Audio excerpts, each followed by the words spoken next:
What's up, guys? Welcome to Truth About Him podcast, #1 podcast on men's health and wellness. I'm Anthony. I'm Baron. Welcome back to the show. Welcome to another week. We are in this week. place. We in here. We in here. Are we here? So, how was your week? First off, thank God we were in track we hurdled. I was a hurdler, so that prepared me for the hurdles I had today. This week and today, we just hurdles on top of hurdles, but we here, we getting the job done. So don't stop the show. Get her in. Get it in. Yeah. Same here. Hurdles.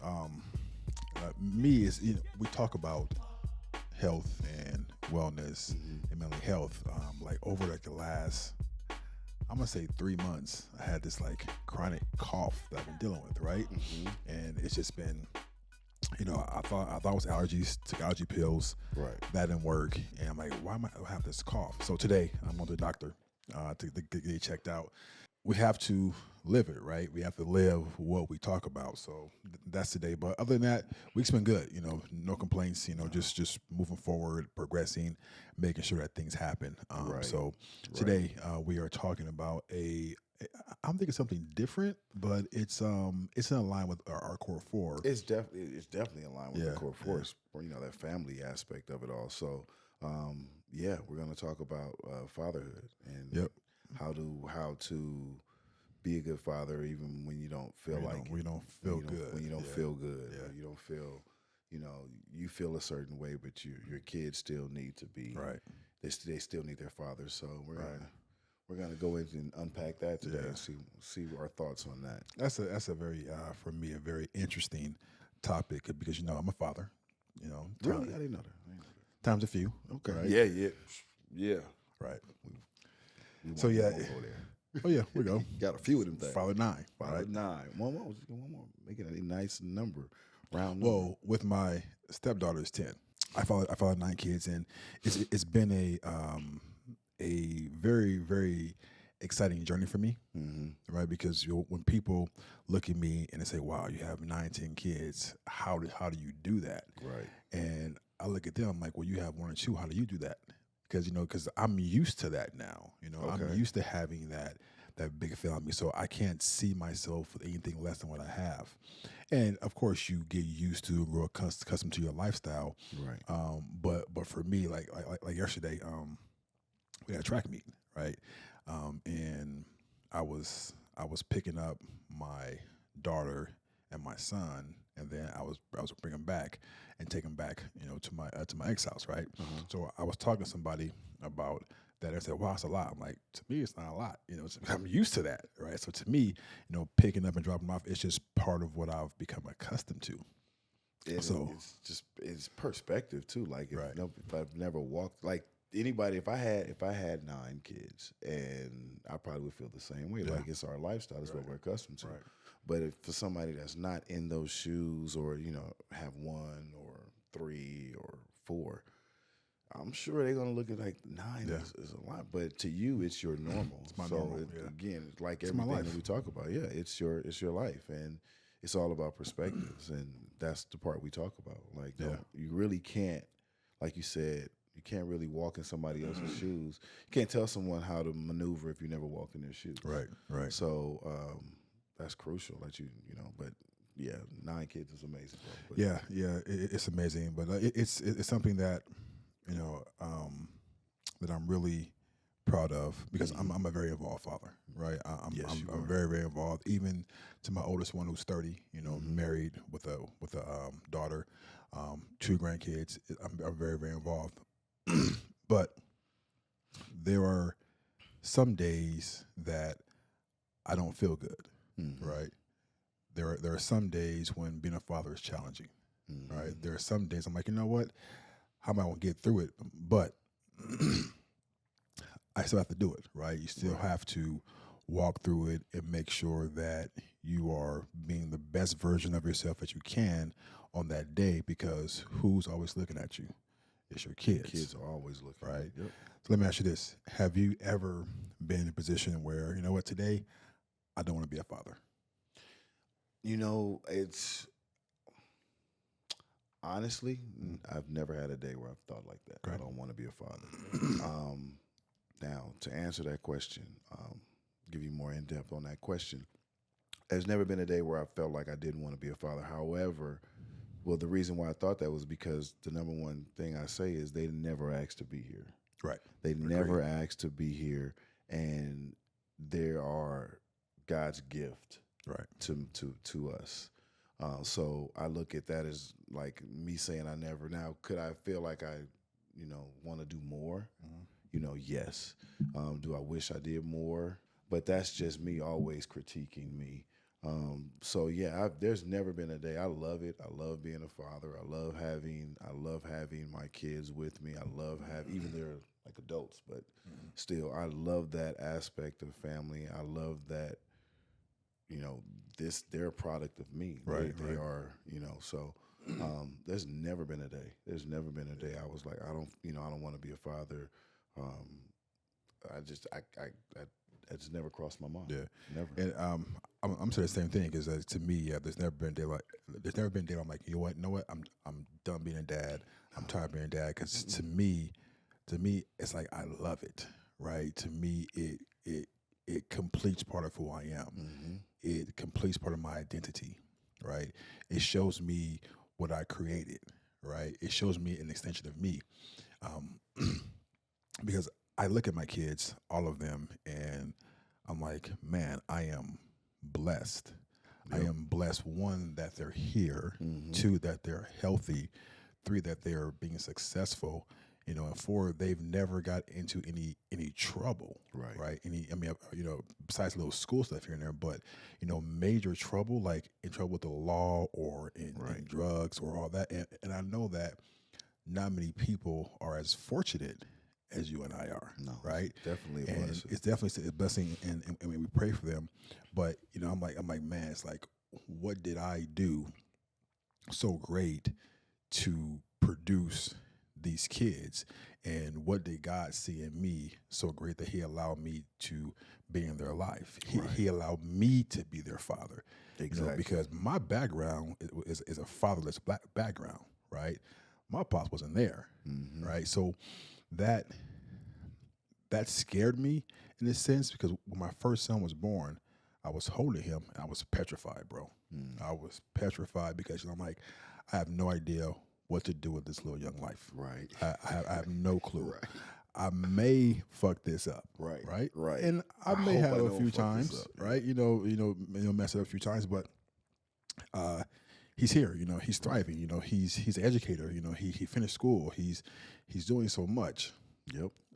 But it's like God trusted me with these little kids, and I look at them, I'm like, wow, it's working. It's crazy. Like I pride myself that I was there to see them come into the world. Both times I was able to see my kids come into the world, and that first time was just like when I saw my daughter. I saw her as she wasn't even 1 day old yet. Were you scared? Huh? Were you scared? As fuck. Okay. I was scared. Okay, as good. fuck. Okay. My mindset was I saw her and I'm holding her, and all I could think of was that first boyfriend. That first, everything first. Right. First day of school, first this, first that. I got to start learning how to do hair now because I don't want her to ever, just because daddy's here, your hair going to be messed up. So I had to learn certain things, and like, I didn't never want her to be without. Nadia was my ride or die. Like she was first one to ride in the front seat with me when she probably shouldn't have. That was that's my one. That's my day one. So, love it. And just seeing her now and watching her thrive and watching her graduate college and working in her field of that she graduated in and just thriving. And yes, like no headaches, nothing major, compared to, us at their age. Like I appreciate them because it could be a lot worse. But yeah, I automatically thought like 16 years later when I was holding her for that first day, and the nerves were shot. The nerves was like, I don't know how I'm going to do this, but I know what true love is because I know love was shown to me. Yeah. So I'm going to start with that first, and I'll figure it out because if you think about it, how many parents, first time parents know what the fuck they're doing? None. You know, it takes a village. It takes those grandparents. It takes that backup, that help. It takes people that's been living it before. You know, it takes those people to help guide us. You know, my baby is sick, so what do you do? You know, what do we do? My mom, I was the first one for my mom. So when I got sick, I was in Kaiser like that. Right. That's because she didn't really have, people around her to be like, he doesn't need that. You don't need to take him to Kaiser. You can take him to, you can just buy him some Robitussin or something like that. Right. Yeah. So Didn't know. You got to learn. yeah, you got to learn. So, she worked with what she had. Right. So, and that's the same thing we do. We work with what we have. That's true. Let me ask you this question. So, growing up as a young man, as a father, your life wasn't always perfect, right? You've had some challenges, I'm sure, in every aspect of your life, every aspect. When those challenges hit and you didn't feel good, what and how did it make you push to continue to be a good father? Or did you know you were being a good father when those challenges hit? That's a great question. So I'm going to answer the second question first. Okay. Did I know I was a good father when this stuff happened? I didn't know. All I was doing was I knew I was doing the best that I could at that time. So that was enough for me at that particular time. I know I wasn't absent. Yeah. I know what I wasn't versus knowing what I was. So that gave me comfort and solace. When hurdles came up in my life and I had the kids when they were smaller, you want to protect them from that. You want them to, you don't want them to know certain things. Right. So my job was to protect them and don't have them not worry about, bills or, utilities and stuff like that. I didn't want them to know nothing about that. So they were sheltered from that.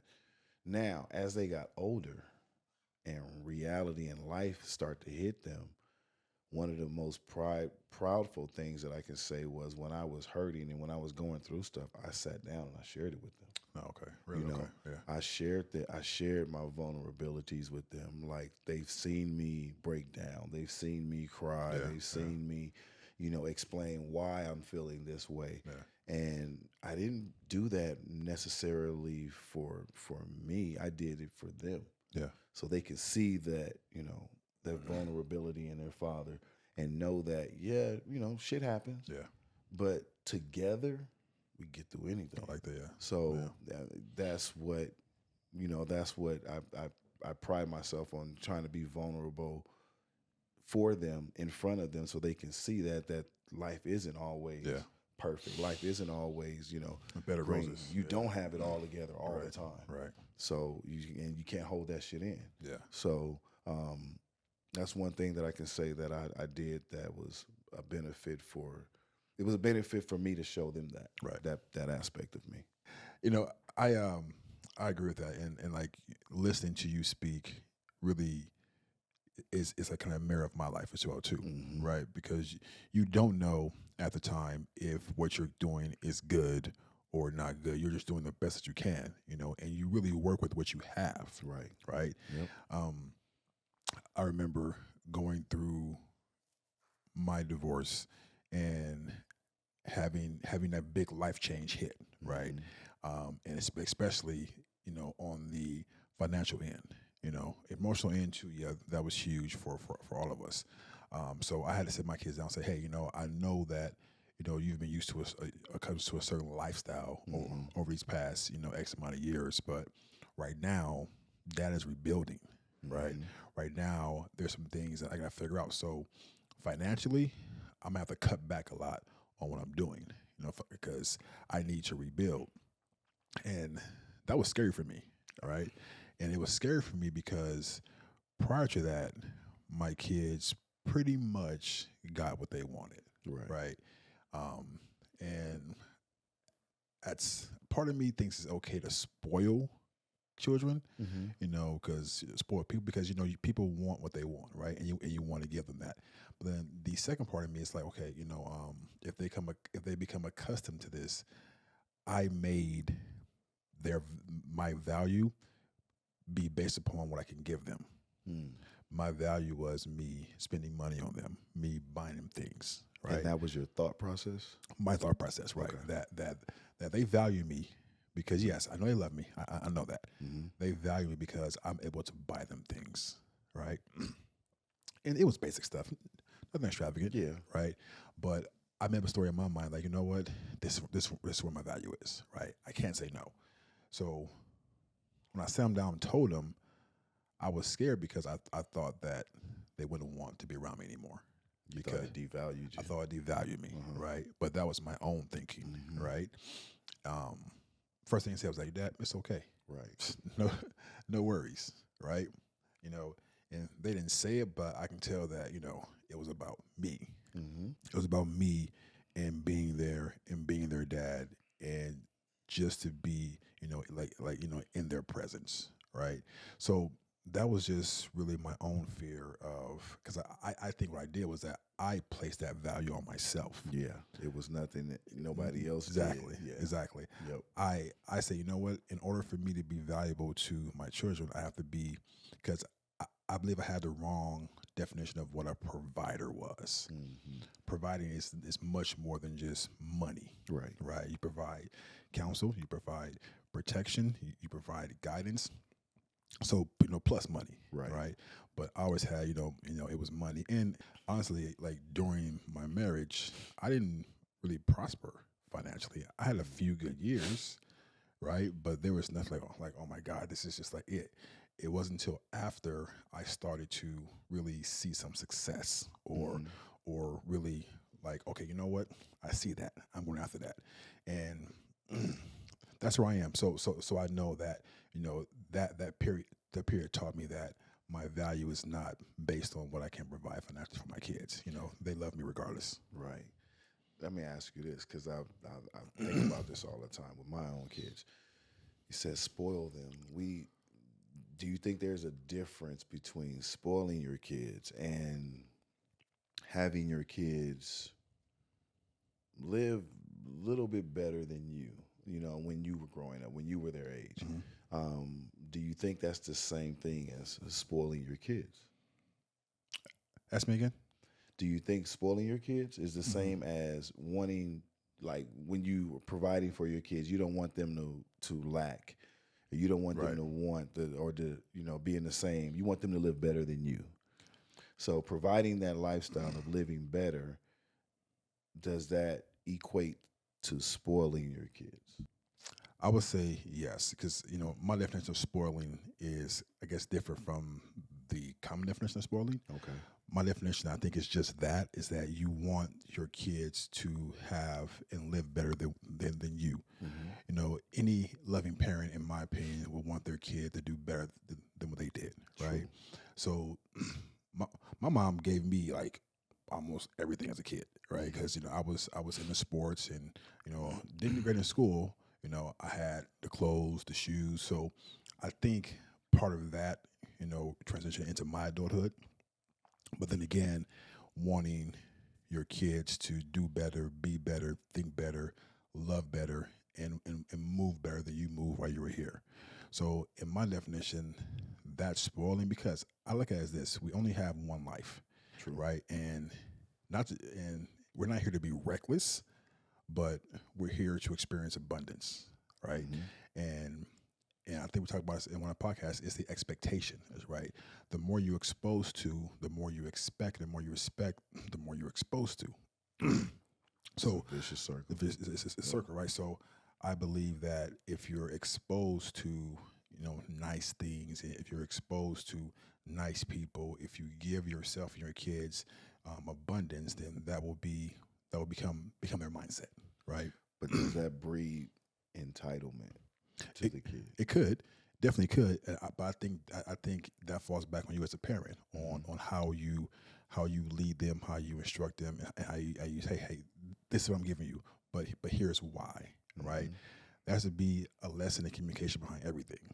Right. So completely agree. If you just give, like, oh, boom, here are the shoes, you know, here's a jacket, here's the $1,000, and you just give it to them, I think that breeds entitlement. Right. But if you give them, like, okay, you know what, son, daughter, here's $1,000, and I'm giving it to you because I want you to learn how to use money. I want you to open an account. I want you to start a business. I want you to buy something to resell it. This is the reason why, right? This is not to go blow, I'm saying it's arcade. I don't want to say arcade, but That's it, right. Go to the arcade, Right. or just go on a shopping spree, right? I'm giving it to you because I want you to learn how to manage money. Now, if I give it to you and you go and blow it, lesson learned, right? But if I give it to you and you say, hey, Dad, how can I use this to make more money? Or how can I use this to do A, B, and C, right? So I think that falls back on a parent, whether they feel entitled or not, right? Yeah, it's in that I believe is what's lacking now in parenthood is we just shove these whatever it is in these kids' face and it's just like, okay, go ahead and go ahead and do that, and I'm going to go do this over here, Right. without taking in the work. Like you can give it to them, like just like these tablets. How many 3-year-olds? I see a lot of 3-year-olds in like strollers or whatever. My granddaughter and has they one. just in them tablets and they just working and working and working. And I'm like, is there some type of guidelines for it? Like, are you only using it this time and this time? When bringing my kids up, I made sure that they knew the clear distinction between needs and wants. Okay, I like that. I will definitely, as a parent, and whether it's when they were 2 or whether when they're 22, I provide what you want, what your needs are, Right. what your needs are. I provide your needs, and I'm going to make sure that your needs are taken care of. Now, your wants, that's a luxury. Right. Like, I will, we can see about your wants, but you definitely need to know, what's the difference between the two. When they were, and I know you've experienced this, school shopping. Yeah. Right? So when I would take Sean to go school shopping, it was like, okay, do you need this or do you want this? Right. And he's like, well, I don't need it. Then that answers your question right there. Like, so we're not going to get this right now. We're going to go get what you need. And once we take care of your needs, we'll circle back. If we can get to it, we'll get to it. But if we can't, just know that your needs are taken care of. So that was at a younger age. So as he got older, he don't trip on a lot of stuff. Like if I don't have it, I don't have it. I don't necessarily need it.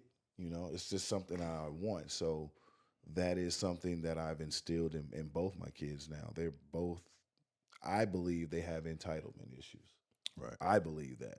But it's not like, that entitlement where I think I'm this or you should give me this. Do you know who no, not that. It's simple. Like how many homemade hamburger sandwiches did you have on regular sandwich bread? 1 million, maybe. Right. My kids, if we don't have no hamburger buns, we can't have hamburgers. Oh, no. We have a ton of bread, bro. We have a ton of bread, but we don't. Ain't true, Sean? That's not true. Sean said I ain't true. So he will be like, "Oh, I don't. We don't have hamburger buns, and I can't have a hamburger." I'm like, yes, you can. There's bread in there. You can. That soggy bread. That toast it. We got a nice toaster. Put it in the toaster. Do all of that. No, I don't want to do that. So that jokingly is like the entitlement part that I speak of. It's like I made it a point. Like I don't want them to have to think about sandwich bread. Sandwich bread is for sandwiches, not hamburgers. Or having a hot dog on a hamburger's not a sandwich. I don't know. Is it? A sandwich is bread, and meat. Yeah, I don't. But anyway, that's a good question. Let me ask you a question. You mentioned at a young age that Sean was able to differentiate what he needs and what he wants, right? So at that young age, how was he able to know that this is what I need and that is what I want? You have to educate as a parent. Exactly. You have to educate as a parent. Like educate young. Educate young. You start as soon as like, okay, these are the items that they say you need for school. Yeah. That's it. These are your needs. You need number 2 pencils, a backpack, whatever. But do you need a I'm about to get a reaction out of him. Do you need a Hulk Hogan's backpack? You don't need that. You want that. I think that's a need right there. Nah, I'm just kidding. He wants Yeah, Hulk Hogan that. backpack. Right. But I'm gonna get you the backpack that'll allow me to get everything else, Right. and not spend all of that on a Hulk Hogan backpack. Yeah. So these are the differences that you sit down and you teach your kids the differences between. It's all right to want a lot of stuff, but take care of your needs first. What about the point where you don't feel good as a man, as a father, and a lot of times people can speak into your life about how you're doing as a father that can make you question you as a father, right? So you and I have been going back and forth on when's the right time for me to go deep into my divorce relationship, right? That's something that we've been going back and forth on, and my position was like, you know what, I'm not quite ready to go deep into that. As time passes, you know, I will start to open up and be able to, you know, to speak on that, right? So, but and I say that to pre-frame my next statement, right? So, my next statement is that, and a big reason why I'm kind of resistant on talking is that I don't want to put anybody into a bad light, right? Because I know that the guy sitting here was nowhere near perfect. Going through my my marriage relationship with my ex, there were times where the father I was challenged, right? There were times that I keep coughing on. Get your water.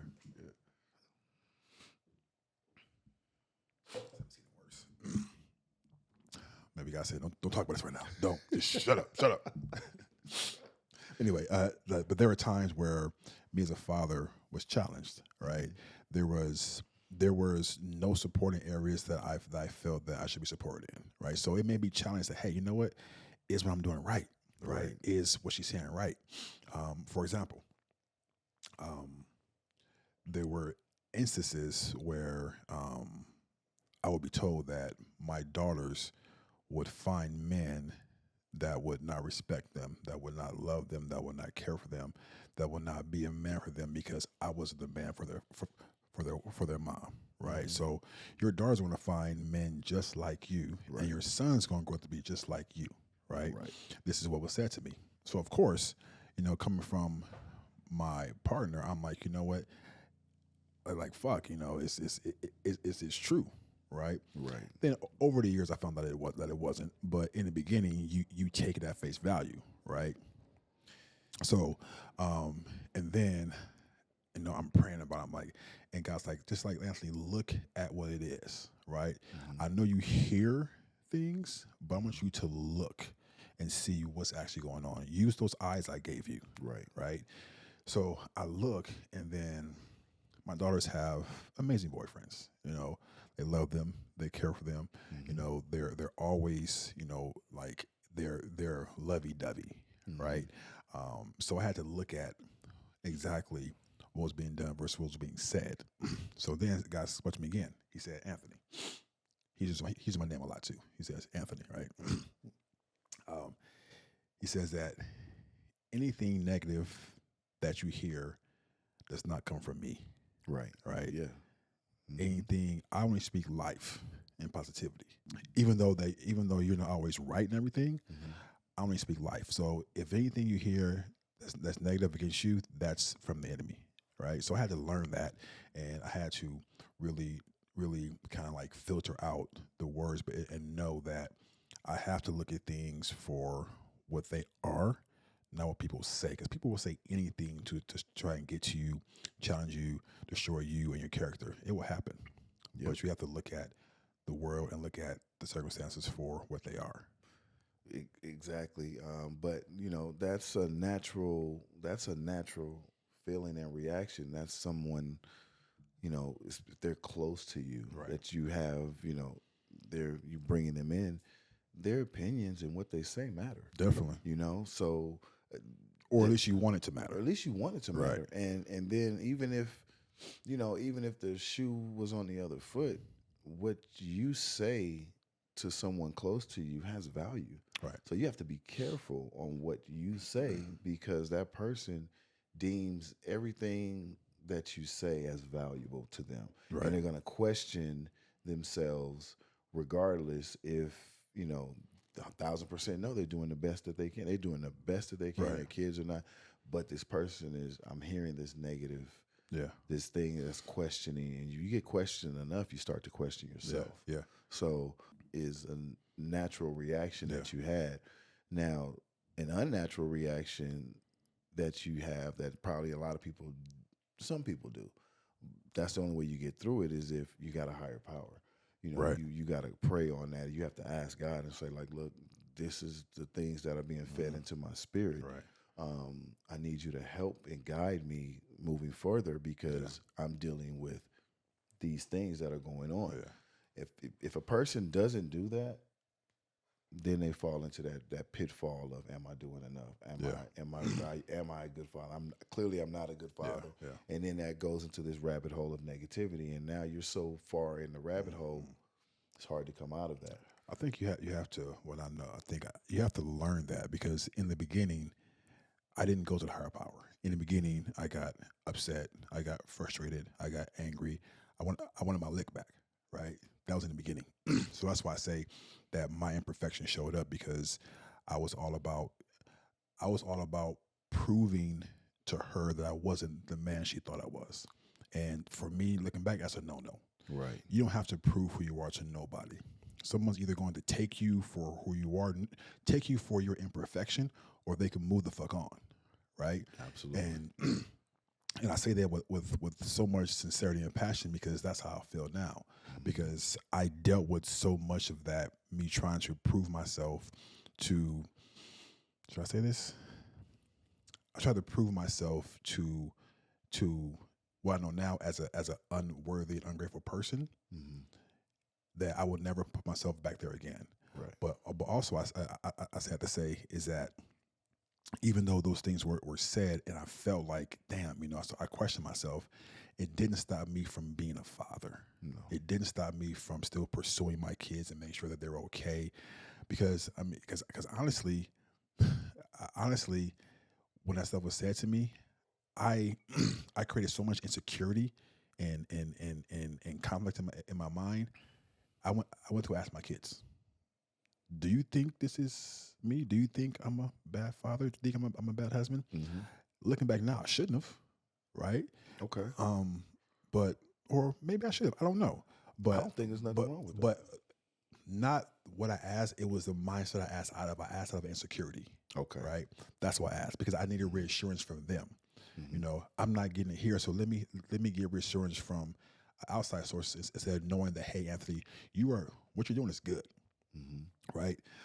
So I think I say I shouldn't have asked out of insecurity. Right. It's a human nature to we know we're doing the right things, but it's good to hear. Right. It's good to hear those positive affirmations. Just like we have people that provide negative ammunition against us, Yeah.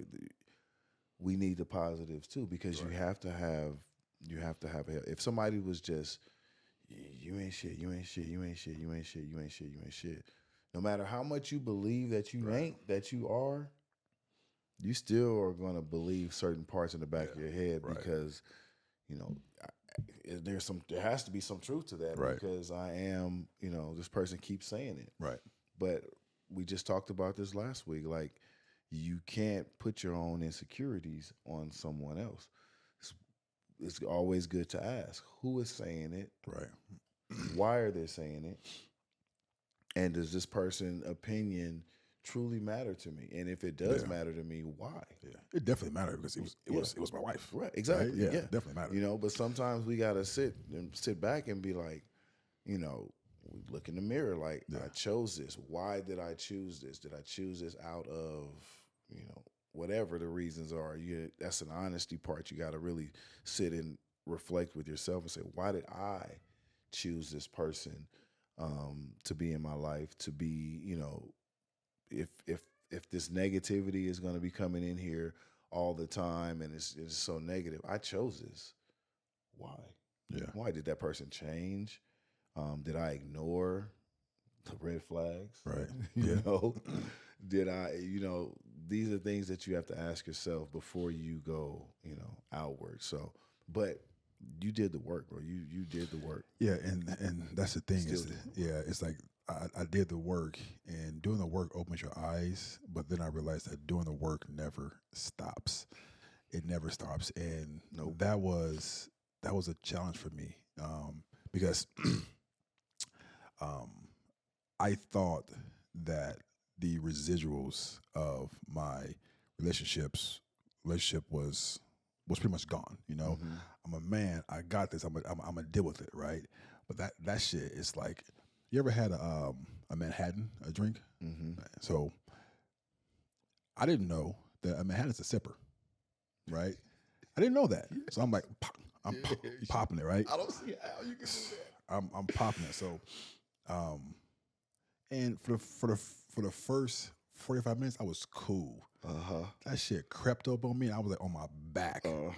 So now I know a Manhattan. If anybody that doesn't know, a Manhattan is a sipper. You sip that. You don't gulp that. No. Right? Because it's a creeper. Yep. But my point is that when you go through certain struggles in your life, certain turmoils, the residuals of that are can last a while. They can creep up on you, right? When you least expect it, it can creep up. And I experienced that, and I'm like, man, I thought I was past this point. Man, I thought I was past talking like that. Right. I thought I was past being snappy. And it all comes down to this.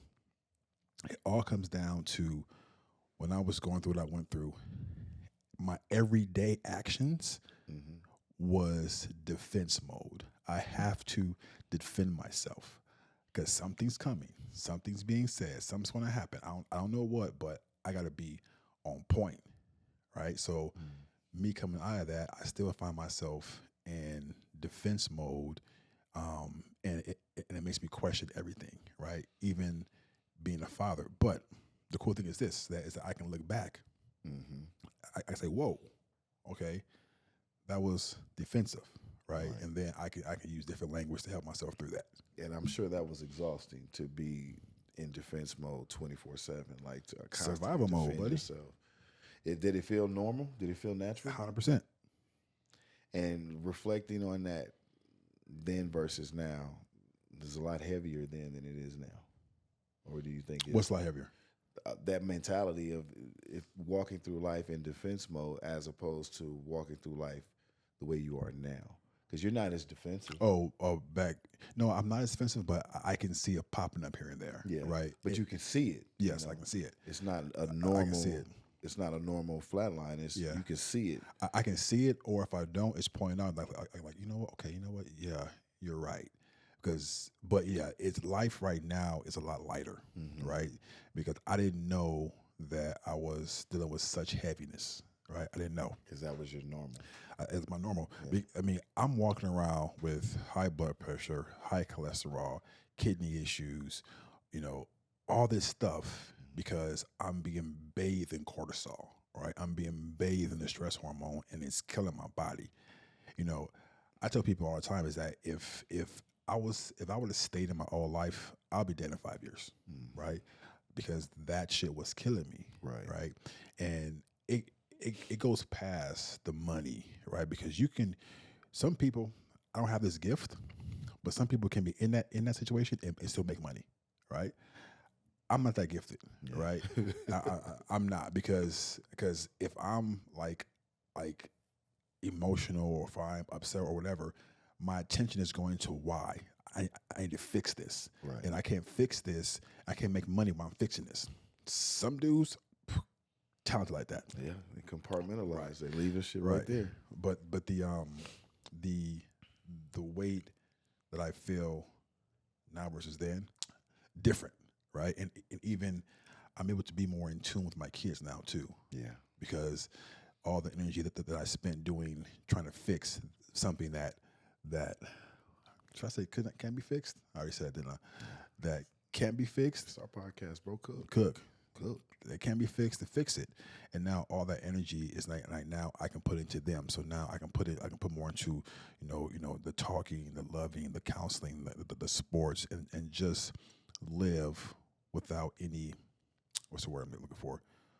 Without extra weight. Yeah. Right. Yeah. And even though it was freaking hard making that transition, right? Mm-hmm. It's all right. It's okay. Okay. I told you that I was gonna stop pausing. Okay, it was challenging making that transition because that was one of the most challenging things I've ever experienced in my life. Right, stepping out of something that you've been used to for so long. But as parents, I think sometimes we get selfish. Right, at least I did. Okay. Even though you know something's not good for you and it's hurting you and your kids because you want it so much, you're going to ignore everything else that's going on.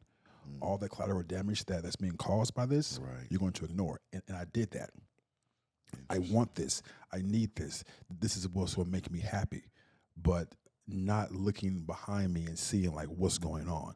Not looking at how my kids are acting, how they're responding, how they are now with each other bickering and fighting. I'm like, whoa, like there's something, and then I say, you know what?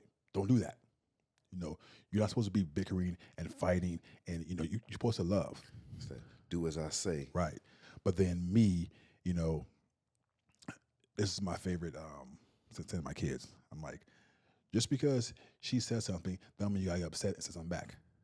I didn't do that. Right. I didn't do that. My mantra was, okay, you say fuck me, okay, well fuck you too, right? Because I am protecting myself, right? I couldn't say that you know what you said hurt me, right? Couldn't say that because men don't get hurt, right? I had to come back with my chest out and being poked out because I had to defend myself, not knowing that the kids I love are watching that and are doing the exact same thing. You got to understand that our kids are always watching. Always watching, regardless of what you're doing. And I learned that at an early age because I was watching. I was watching how my dad was moving. I was watching how my mom was moving. And, growing up in our era, it was here's the keys to the house. Right. When you get out of school, you go on, get in the house and lock the door. Don't answer the door for nobody. That's how we grew up. Right. And so they weren't there to tell us, hey, don't do that. They weren't there to tell us, do this. It was all that do as I say, not as I do kind of stuff. Right. And we've talked about this, that mythology of how you raise those kids, how you raise kids back then, you can't do that now. Right. You can't tell kids to do as I say and not as I do because they're watching all the time. So what does that look like? How you got to be careful how you talk to your kids. You got to make sure that, and I fought this a lot. Like I don't need to tell my kids why I'm doing this and why we're doing this because that's not their child. They don't need to worry about why we're doing this and why we're moving and why we're doing that. But the older I got, you got to realize that if I'm getting older, they're also getting older. Even though you don't tell them, they know. Yeah. They know. They know already. Right, so right. you automatically, you have to okay, this is why we're doing this. This is why that we're going to do this. It's going to be tight for a couple of weeks until we get this taken care of. But, we're all together. I'm going to ask you this because I tell my kids all the time, when it's just me, my kids, and my wife, and we're all together, no matter what we're doing, I'm at my purest, happiest. I'm at my soul is happy. Right. Everything around me can burn up, but if those four are like right here, bro, that's like the most happiest I'm ever in my life. That's it. When you're around your kids, is that like do you get that feeling of just your soul? It's not even like my spirit is happy. My soul is happy. Yeah. I can't really explain it, but outside of just Yeah, boy, like do I? So part of my child custody agreement is that we have a week on, a week off. So I have one full week, and she has one full week. But on my weeks when they come, I get to pick them up. I get to take care of them, talk to them, cook for them, wash their clothes, take them to school. And to me, that feels amazing, right? It feels like I'm actually, I like love doing it. And it's to me, it's a gift, right?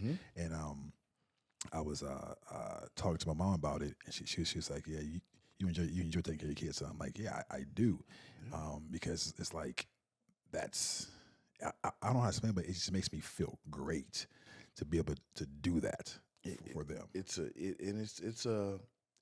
You are investing your kids. You have 10 saving accounts. Yeah. And you are investing and you're pouring into your savings account so that your ROI is great in the end. When you can't do what you could do anymore, Dad, I got you. Like as much as you took care of us, as much as you did this, please. Yeah. I'm not putting my dad, I'm not putting my dad in this. My dad is going to be with me. My dad is going to make sure I'm going to take care of my dad because why? He took care of us. Yeah. So, and they remember that too, right? They remember that. Yeah. They remember stuff like I can talk to my kids now. They will remember stuff that I'm like, Dad, you remember that? Yeah, right. And they're like, yeah, I remember that. I remember, I remember it was raining and you were out there. Like, you remember that? Yeah, you remember that. So, that goes, stuff sticks with them, whether good or bad. Yeah. I don't know about you, but like even though my kids, even growing up, like I'm learning from them, right? They're teaching me so much because their world is different than what our world was. Completely. Right? It's different. So I'm learning so much. So I was on social media the other day, and it was this post. It said, it said, I can imagine my kids disciplining their kids, saying, hey, Dad, what the Sigma? I'm like, what does what the Sigma mean? What the Sigma? Yeah. So I text my kid. I'm like, hey, what does that mean? What the Sigma? Oh, it means something about somebody's balls in somebody's mouth. What? I'm like, what? Sean, you ever heard of that? Yeah, Sean, yeah. So I'm like, never mind. Go back to what you're doing. right. What you're doing. Right. But yeah, that's what that's what they're there for. Yeah. I'm just learning so much, and so both my daughters are in sports: basketball, flag football, track. My junior decided that she wanted to quit basketball last year and focus on do flag football and do track, right? Okay. So she was afraid to tell me. And I'm like, okay, this is the second time she quit.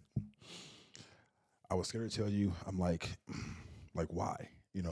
Why? Because from my perspective, I've always moved in a way that you guys can say anything to me, right? You guys can talk to me. I've never expressed my disappointment in you, right? The only thing that would disappoint me is that if you quit something because it's too hard, because life's going to be hard, and if you may quit a trend now, it's going to be a trend for the rest of your life, right? So I'm like, cool. She explained to me, I just don't like it no more. I'm not feeling it. Cool. That's your decision, right? Because this is your life, right? Never do anything for me. If you feel that shoveling shit for your life will make you happy, I'll support you. I'll buy you the gloves. But I'll tell you this: whatever you decide to do, I'm gonna make sure you do it to the best of your capacity or your ability, right? And we're gonna make it better. Yep. So that was her 10th grade, 11th grade. She didn't play. She did flag football, and now she's in track. So my freshman goes to school, plays ball, does pretty well, and she runs track.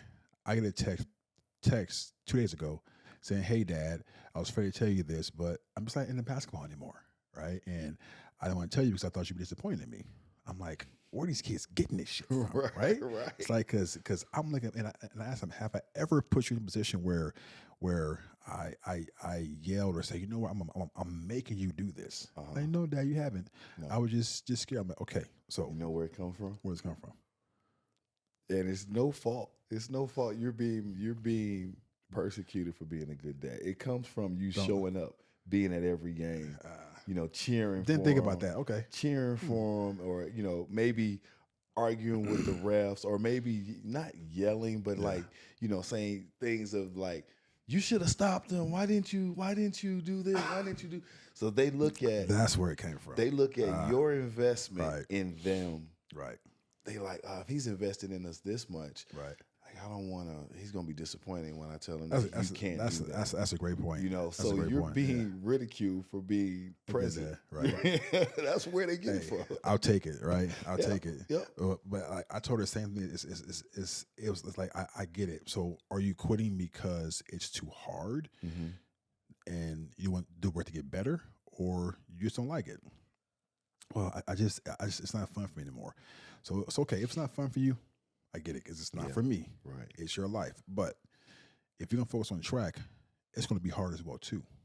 Because track people are the most athletic people out there on the planet, right? So there ain't no messing around. So she's like, yeah, you know what? But I'm like, you're a freshman.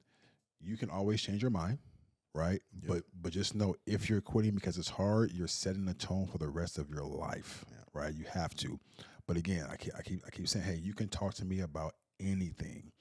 So I told all my kids this. Conversation that I had a few years back with my older daughters, and we're talking. They have boyfriends. And I'm like, I wonder if they'll answer this question honestly. I'm like, I don't want to hear it, but I'm gonna ask. Right? Have you had sex? Oh. They said, because they'll never tell you if you don't ask. They said, yes. So hit different when you hit different, but also relieved that they were open enough to tell me that. Yeah. Right. Honest enough to tell me that and not hide it from me. Well, yeah, they wouldn't have. They played the politician. Like, if you got to ask the right questions if you want the answer. Right. So right. At least they were direct, and at least you had the balls enough to ask. I didn't ask. Yeah. It was. I found out through social media. Yeah. Dang. Okay. Sorry. Yeah, because I heard I was hearing things in the family, right? Hearing things, I'm like, you know what? I'm just going to ask them, and I'm like, hey, you know what? But I wanted to find out, because I wanted to make sure that they knew how to move, right? They knew what to expect afterwards. They knew that, hey, you know what? This is my perspective on what you did. They'll support it, right? But now that I know, let me help guide you through the rest of this. Right. Right. We're here now. We're here now. Can't take it back. Can't take it back. Nope. So that was another one of those not feel good moments. And honestly, bro, there's been times where, by my own doing, I didn't feel good about myself. Right. I was fighting through something mental, even something physical, fighting through it, and I didn't feel good. But I knew that I still had to show up as a dad. I know that I still had to get up and take them to school, get up and go to work, get up and feed them. I had to move like everything was okay. Right. Yep. So I did that, even though I didn't feel good. Now, I know both dads and moms do it, but and it's a point of just getting it done, because you're not always going to feel good, right? And I don't think you have to feel good to be a good parent, to be a good dad. No. I don't think you have to. No. Because not feeling good is just part of being human. It's just part of being human. And if you did say, if somebody was to refute that, I would think that they're lying. Like, I have to feel great in order to be a great parent or to be a good parent. And that's, the hardest thing to think about when you don't think that you are, or when you don't feel like you're being a good parent, is you don't stop. Yeah.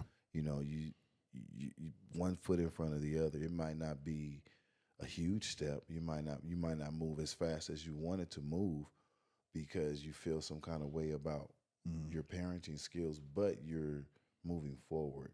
One small step straight ahead is better than 2 steps backwards, or no steps at all. Yeah. So, yes, they have to be taken care of. Yes, they have to be taken to school, because what's the alternative?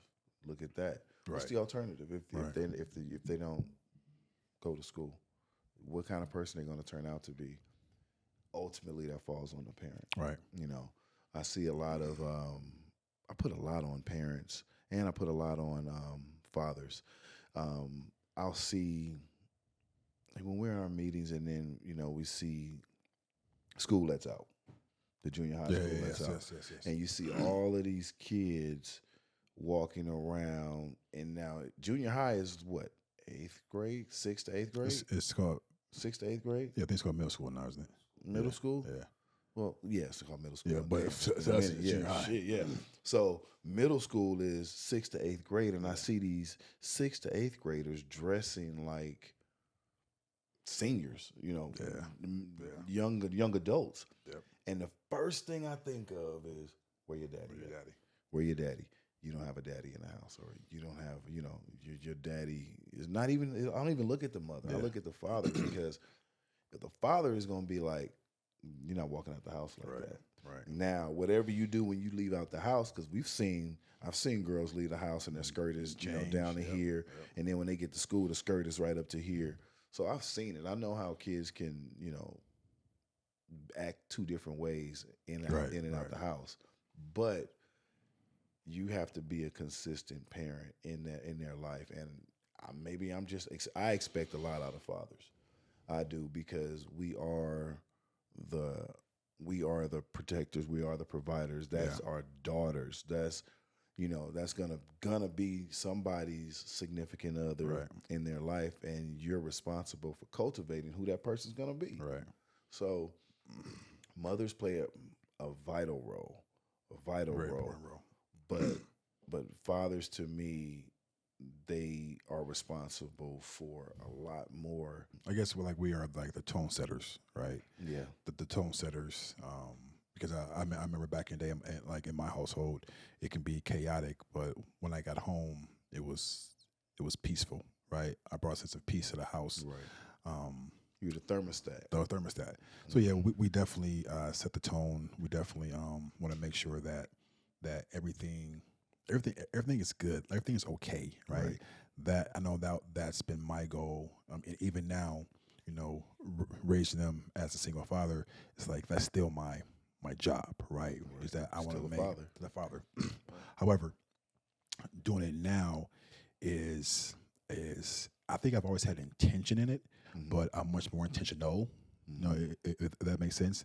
I make sure that everything I'm doing is, I know that there's a purpose to it. And at times I got to check myself, right? Okay, you know what? You've been working too much. Go in there and spend time with them, hang out, and watch TV, because they're only here for a week, right? And even though I do see them like during the week doing track meets and everything, but when they're here, I want to make sure that I'm very intentional with the time I spend with them. And, as fathers, we do need time to ourselves to reset, and I think we take that time, but knowing that time is also intentional, because it will help us be better fathers. Exactly. And then you are instilling in your kids' lives. You are being present in their lives. So you can be able to, if you saw your kids I can imagine if I only saw my kids for a week, that puts a lot of focus on that week. Like, okay, we're going to make sure that, these things are taken care of. So now it's like hyper focus, which is a great thing, because you don't take any moment for granted. Right, exactly. Exactly. And sometimes, you can, if you didn't have that week, there could be opportunity for you to take moments for granted. I'll see him tomorrow. I'll see him, exactly. That bond and that connection between you and your kids even tighter, even stronger and unbreakable. So, again, nothing but good things can come from that. Yeah, it's all good things. So yeah, just like, I think my key point was like, be intentional and knowing that even though you're not perfect, you can raise some damn good kids, right? Clearly you have. Yep. So have you. So that's the podcast. That's the podcast. That's the show. That's it. Good one. That's a good one right there. Good one to go. So thank you guys for watching the podcast. Think About Him, the #1 podcast for mental health and wellness. So keep watching, keep sharing. If you know anybody who could benefit from this information, please share with them. Share, subscribe. We'll see you guys next week. Have a good week. Bye.